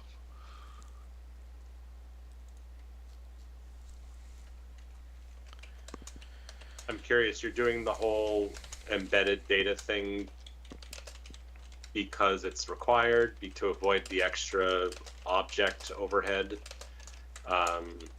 Just what led to that? Well, it had to be in that format of like, 1,000 bytes in a row, and I could just keep it in as an array for that. That's probably just fine. Ultimately, and maybe I'll just do that, and then we know it's safe. I'll just have an array of 1,000 bytes. Right, because if it's simply that you have because I don't see the definition of that it's an array of 256 bytes. So this should marshal identically it's down at the bottom as byte 256, right? Well, they're packed together in a struct, so it's 1,024 of them, right? Fair enough. So, one 1,024 byte inline array is not, strictly speaking, ABI compatible with 4 256 byte inline arrays. There is a technical difference from the ABI perspective, even if most ABIs will treat them equivalently. And so, like at the interop layer, you actually need to make it 1-to-1 match, and then potentially do any magic tricks at the higher before you do the actual call to make the JIT think that you're passing it the way that native actually expects it. Even things like mismatching int versus uint is ABI incompatible, and like RISC-V, for example, will break if the CAPI takes unsigned and you pass in signed. I would say this is only Windows, so it's limited to x86, but I guess Windows has ARM now, so maybe one day they'll have RISC-V. Yeah. But presumably I would just, if I keep this as an array, I can just pin it and like cast it to that type, a pointer of color loop params. Well, that's Tanner's point, is struct color LUT params does not guaranteed marshal the same way as byte 1024. Sure, it's passed as a pointer to this. You don't actually pass 1,000 thing array. Fair enough. At which point it would probably work, because all that the compiler knows is that this thing is at offset 257 or offset 256, I guess. Fair enough. Okay, so if we're saying you're going to change the storage to be an array, then we can return read-only memory, and then we're probably happier. And then now you just have to make the implementation work with that. So I'll do that to make it safe. Okay. Erase any questions there.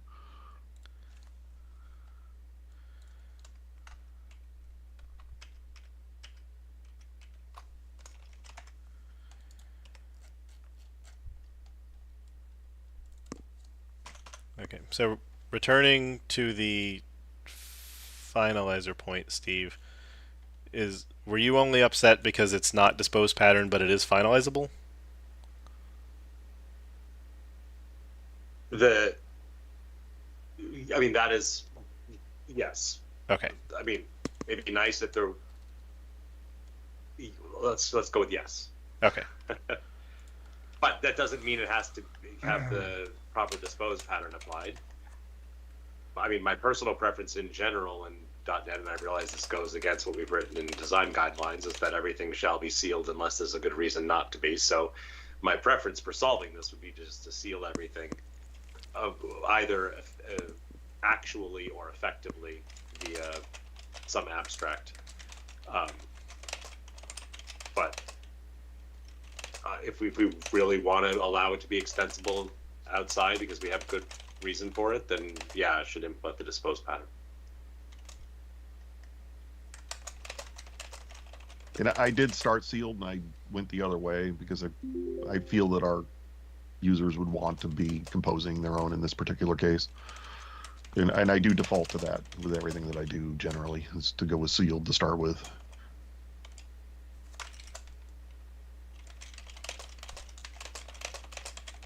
Then this should have a protected dispose pool.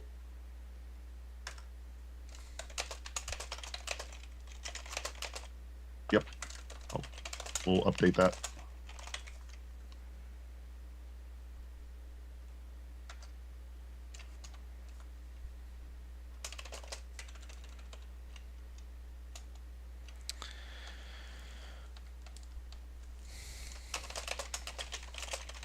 My next question was on the enum curve channel. So it says directly map to GDI plus values. Are those values 0, 1, 2, 3, or there are actual values that aren't shown there? I'll have to look here. Hold on.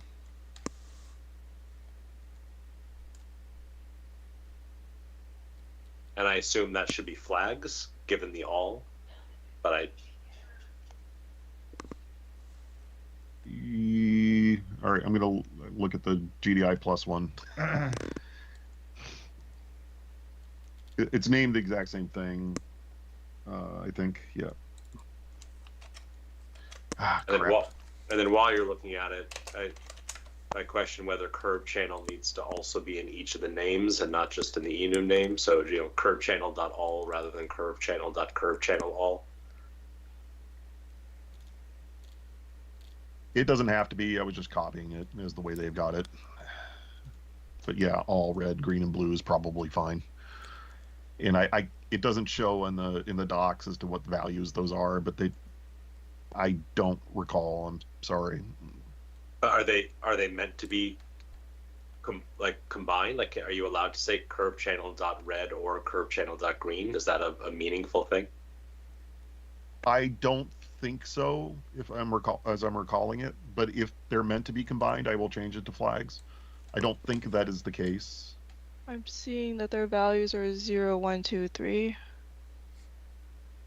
All Yep. right. Yeah, I was Thanks. gonna say Thanks, Lonnie. It's 0, 1, 2, 3. Okay. But yes, the native has to keep the prefix because enums aren't actually types, but we strip them. Yep.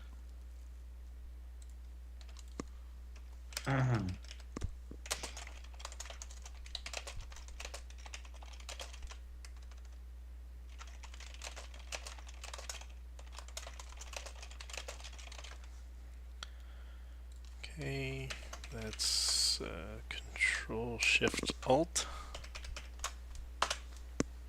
Yep, because of course VS and VS Code do it different.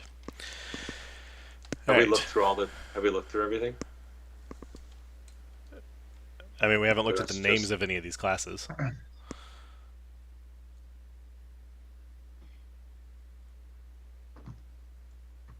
So And Are these I'm names matching the directly- names. Yeah. They're GDI plus names.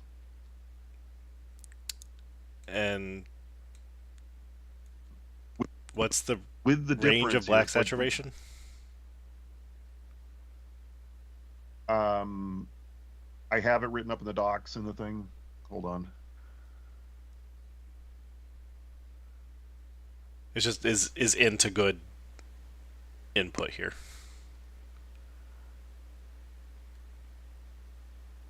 I mean, I guess my two thoughts would be it's 0 to 255, at which point we'd call it int, or it's supposed to have been a floating point type. It's 0 to 254. These are all derived. The color curve effects, like in GDI plus, it's an enum and then an int, but then there's no way to describe what those ints are, right? Without looking at the enum. And I actually started that way, and then you'd have to like go to the definition on the enum to see what you're supposed to pass. So I derived from color curve effect, and I pass that enum value to the base. If you look at color curve effect, it has a value type on it, and I don't see so color that you curve can effect. actually get some IntelliSense. Oh, it's up higher. So it's internal. The constructor is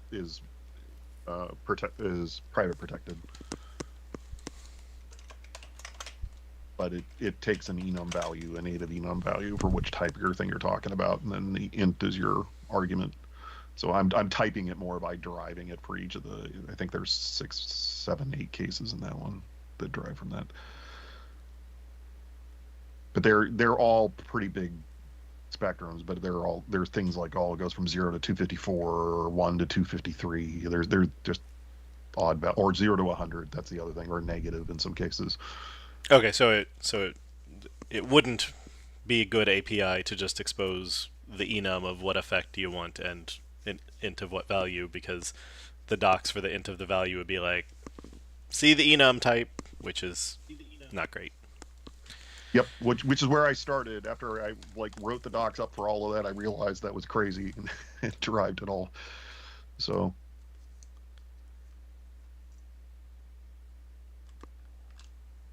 Okay.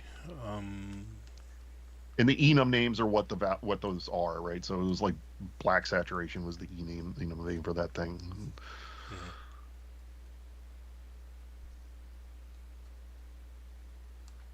Yeah, here you showed it. Yeah, sorry. I didn't. Doesn't matter.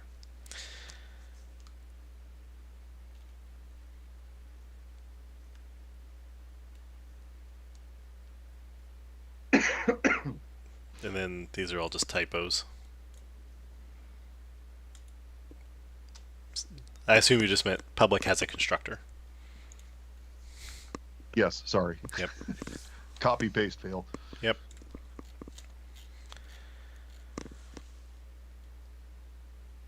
Yes, I don't know why Anders didn't make the constructor name just be like CTOR instead of just repeating the type name, but that ship has sailed.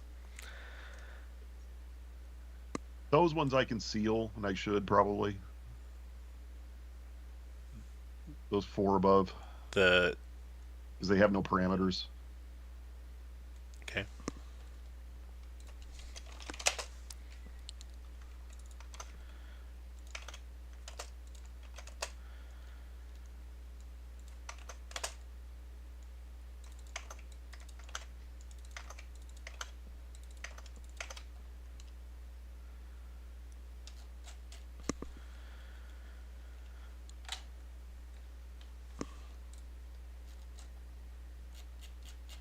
What are those things? Color matrix.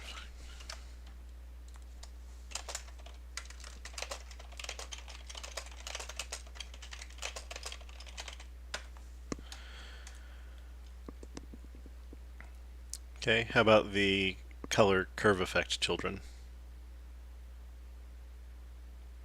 You want to leave those unsealed because someone could specialize it to the red channel only, or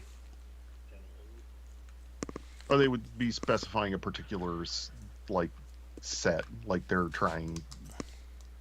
adjusting the white balance to a very specific thing that they pre-can to whatever. fair enough.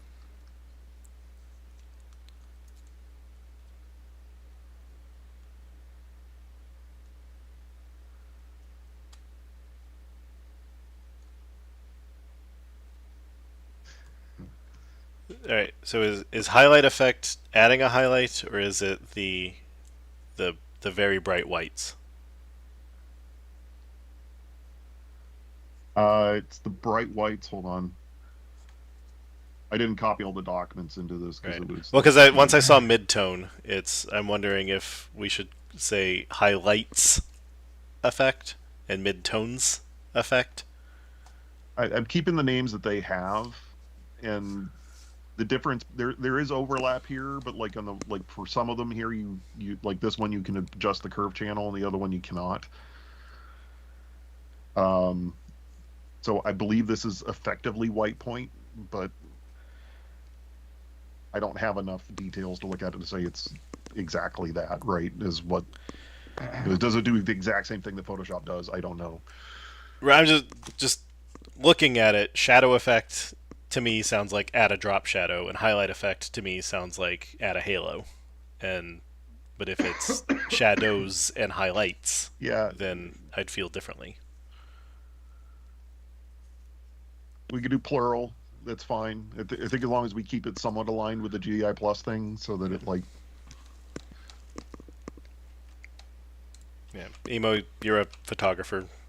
How do you feel about highlight, midtone, and shadow versus highlights, midtones, and shadows?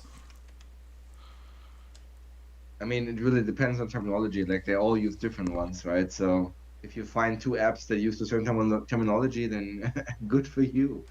I mean, I think the Adobe stuff is, using one set, but there's a bunch of other companies, and Apple, for example, doesn't use the terminology on their phone if you try to edit pictures. We could also call it a shadow curve effect and mix in more of the base type name. So shadow curve effect, midtone curve effect, highlight curve effect. Sure.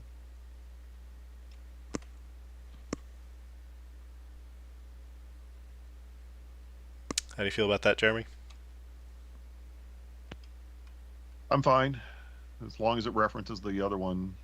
And I have very detailed comments on these things coming from the docs, and also And looking at the code and once we're doing writing a it bunch to of notes. those, do we want contrast, density, and exposure to also say curve effect, or do we think those are implicitly enough curve related?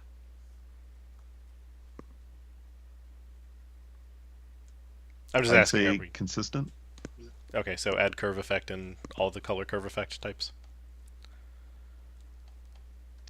Also, they are all Probably. done, right? Is that fair? They all GDI plus that we finished like 10 plus years ago, right? Yeah, 20 years actually, but Sure. they're done. Yes.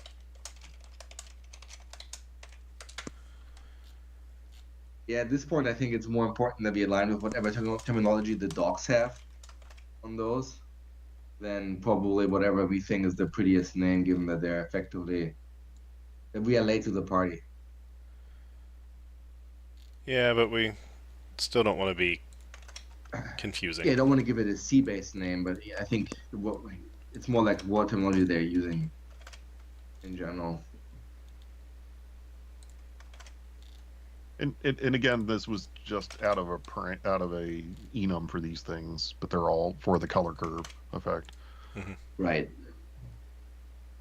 So the density is the enum value, although I mean with the C stuff, right, where it has the full Right. whatever it was. I think color curve enum exposure or something. Okay, so that updated black saturation curve effect. Where's the next one? Contrast curve effect, density curve effect, exposure curve effect, highlight curve effect, midtone curve effect, shadow curve effect, and white saturation curve effect. I don't hear any wincing, so good enough.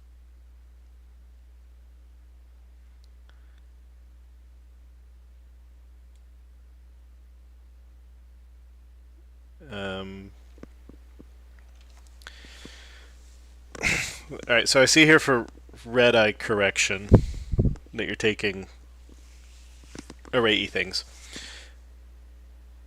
And I know we had it on the color curve before, but since you just added a whole bunch of things as params, do you want these to be params, or are you intentionally taking scoped inputs?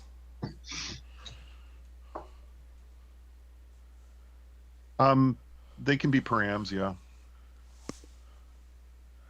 Do they need to be round tripped through properties? Most of the other ones seem to be.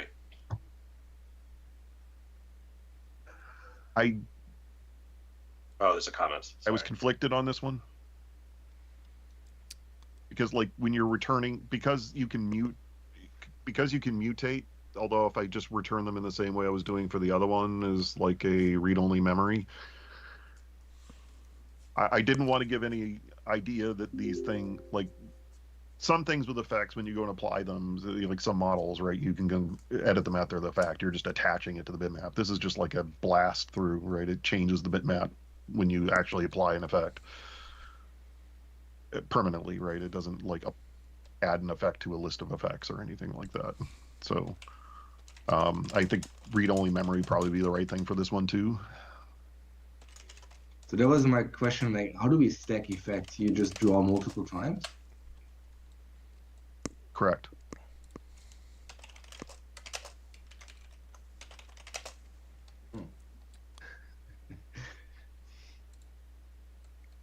This is not going to be your high performance like effects stack. Well, yeah, this is state of the art for 20. This is state of the art for 20. The code itself was actually literally written in 2001. It didn't ship until a few years later than that, but that's the era that this comes from. But it does unblock basic scenarios for people where they've been asking for very simple effects. Yeah, I mean, the Or API image manipulation was just stuff. kind of. I was expecting to see like a collection of effects anywhere, but like, I guess not. Yeah. And that's explicitly why I made these read only with the properties, is to kind of help enforce that understanding a little bit better, that it's not a thing that you go on and then apply and then go change after the fact. Yep.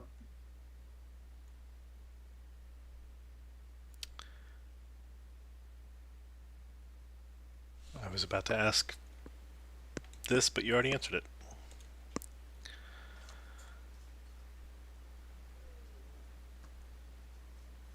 So is the lossy color to hue constructor, do you think it's going to be more helpful than hurtful?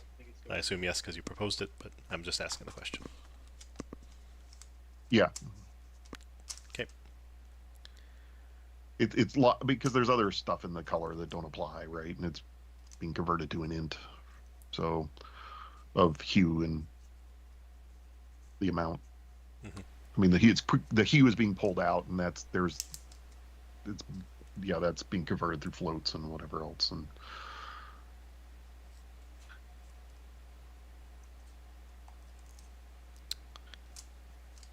okay, and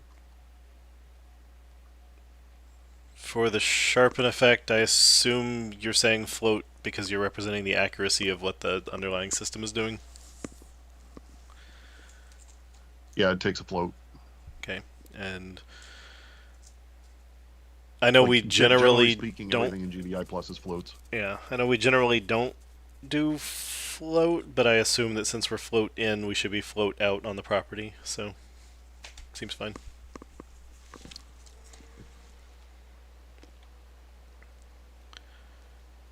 Okay, and then we have 3 more members, and then we'll call it a day. So bitmap apply effect.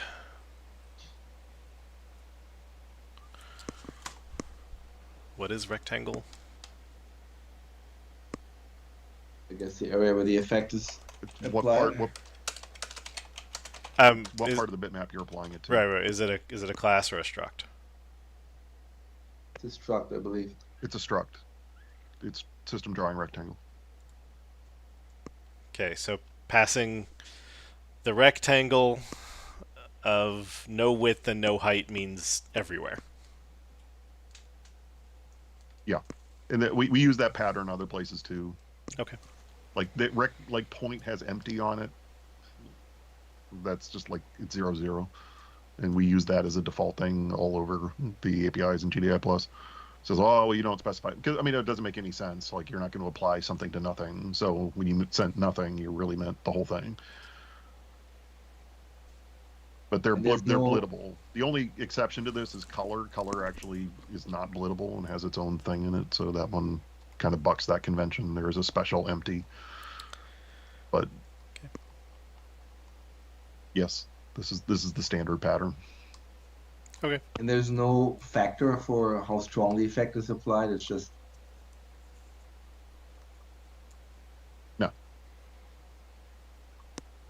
If you only want 25% on your black, then only pass in 25% of the value. I suppose. I mean, normally the problem, I guess, is you have to. I guess you could always have like create a new bitmap, apply the effect, overlay the old one with the new one with a 25% opacity, right? Yeah. What does apply effect do? Like it when you hit apply effect, it's changed the bitmap, and you now see if you ask for the bitmap export, it shows the effect is computed already. You're muted. Oh, click the wrong way. It changes the bits of the bitmap when you call that method. Okay, so it's not applying a layer. It's not sequencing something. It's go do this math right now. Correct. Okay. And I call that out very explicitly in the comments for it.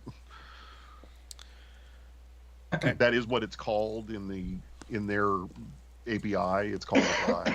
That's why I kept apply. Well, it seems fine. I was just I don't know if there's any other wording we can use to like really reinforce that it's a.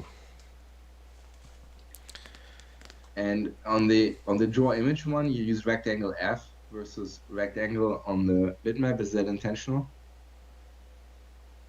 Correct. Like generally speaking, everything in GDI Plus and the graphics, it's all floats underneath the covers. but effects are integer. Well, bitmap. The actual bits or the size of the bitmap is integer. Okay. But the drawing surface is float. Okay. And I mean, this is sort of an advanced thing. Like we have overloads for the rest of our stuff where we take rectangle as opposed to rectangle F. So that would be the other thing that we could do here is we could also have an overload for this that takes rectangle, which would be more of what people expect. So that might be a good idea. If you So we have overload two of across those. that, you can't use defaulted parameters.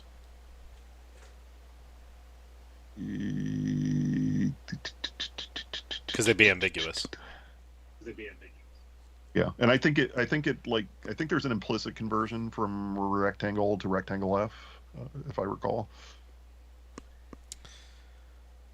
Yeah, I think if you have both rectangle Goes and one. F, you would want to have one overload that doesn't take either because, well, they would have both the same semantics if you don't pass them in, right? It just means Right. everywhere. Well, our I mean, usability guidelines say that once you have, it's either more than two or two or more. Either way, at 4, this is too many. Defaulted parameters, you should add an overload that just gets rid of all of them. So we should add draw image, image, effect, close paren. It's just a usability thing.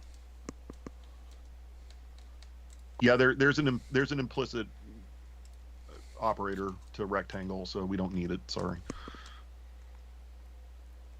And the matrix type, is that float based or is that int based? The matrix, Yeah.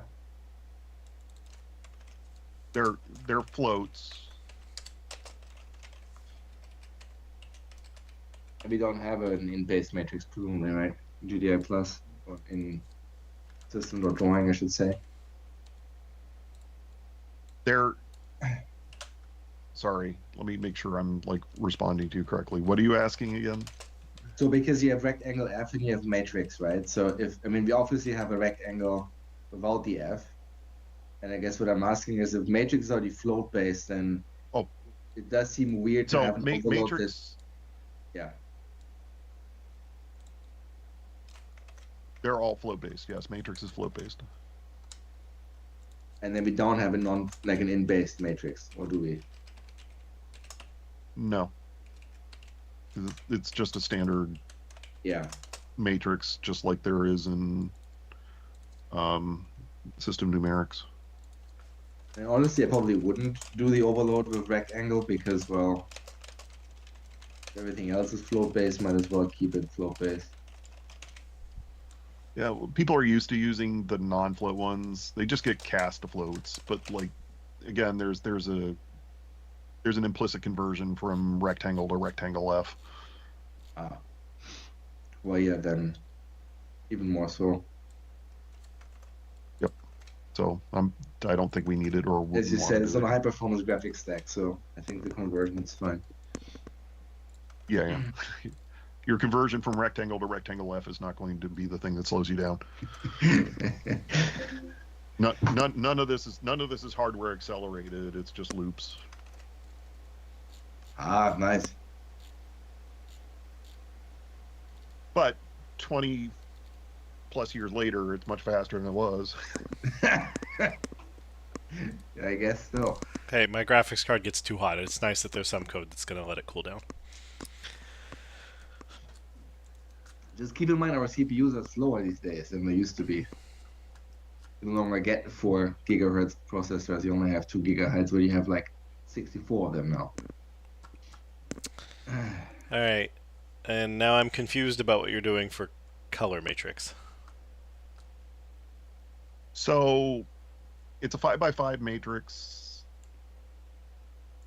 We don't have a way to construct, like, it actually has 25 floats in it as fields, so that we can fix it and like pass it. We just have no way to construct it that is not like terribly expensive. So this will allow you to construct the color matrix without like creating a multi-dimensional array. So the Or current individually calling parameters. float double array requires that it's a length 5 and that every element is length 5. Yep. Okay. Yes. So you create 6 arrays, basically. Okay. Yes. And they were copied out individually into the fields. Right. It was worse before I got in there. Like Fun times. there is actually an indexer on this thing. And what it did before I saw this is that it actually would create the multi-dimensional array from the data in the class, set the field, and then copy that multi-dimensional array back in one item at a time into each of the fields. So a lot of people would construct this by going and creating one and then setting individual things, and it would create multi-dimensional arrays twice for everything that you set. So that part's fixed, and fortunately that doesn't need any API change, but like this will also allow you to construct it. Okay. Also, it does not code. check. It does not check. Yes. It does not check. What do you mean it does not check?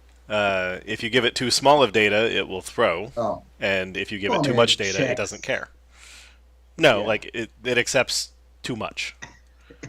If you give it a Yeah, it accepts too much. That's true. 100 arrays that are all at least 5 in length, it will read some pieces of it.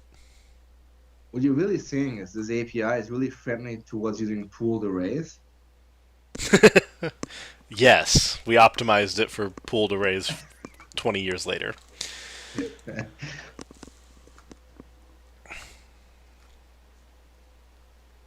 And then, yeah, Look, this is so much more reasonable.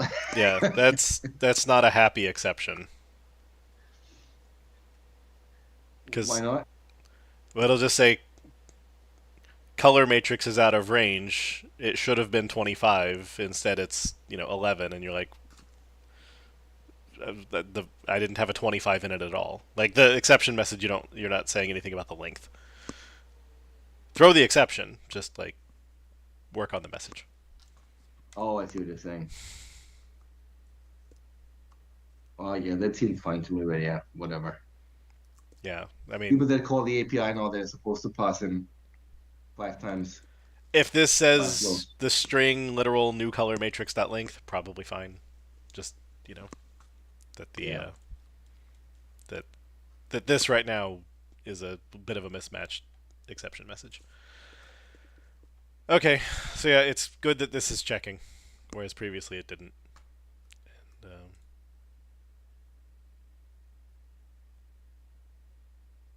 And, do you have explicit layout? Or sorry, guaranteed layout? You have sequential Yes. layout. All right. The joys of .NET 1 interop. Yeah.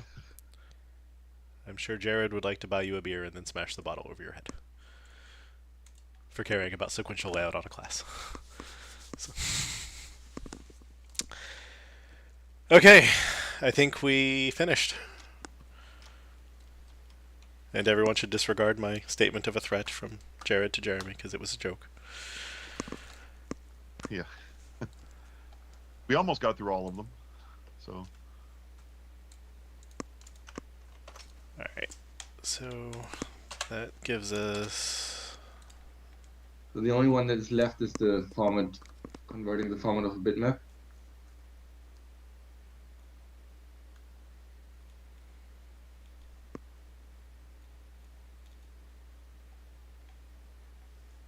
That's the only WinForms one left, yeah. Yeah. Do you mind if we do this next Tuesday then?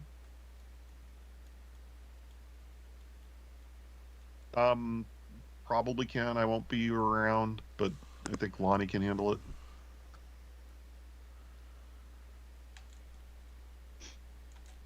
Maybe. Are you going to be around, Lonnie?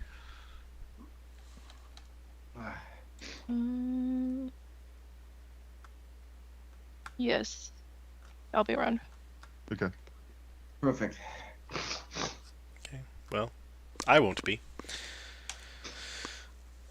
That means Lonnie and I will It'd be just devoid of conspire to Jeremy's say then. approve it and call it a day. Yep. All right. All right, so yeah, list of changes is at the top. The only one that we didn't super duper talk about was just adding the read-only memory of point areas or whatever it was called on the red eye effect. Which again, if you feel like it doesn't make sense, you can leave it off, but we're approving your ability to add it. So, approved.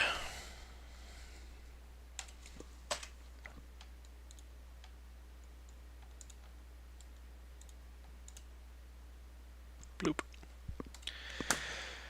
Alrighty. Well, thanks, WinForms, particularly Jeremy. Nice name. And thanks everyone for joining us. Emo, is there an ARM review on Thursday? Not this Thursday. This Thursday is the all hands. We booked it for later. Okay. Well, so thanks everyone for watching some WinForm stuff. Next Tuesday will be the next session that we have where, I don't know, it'll be general things, probably including whatever thing is marked blocking. And so, yeah, happy to see you then. I won't be here, so Emo will get to see if he remembers how to host one of these things.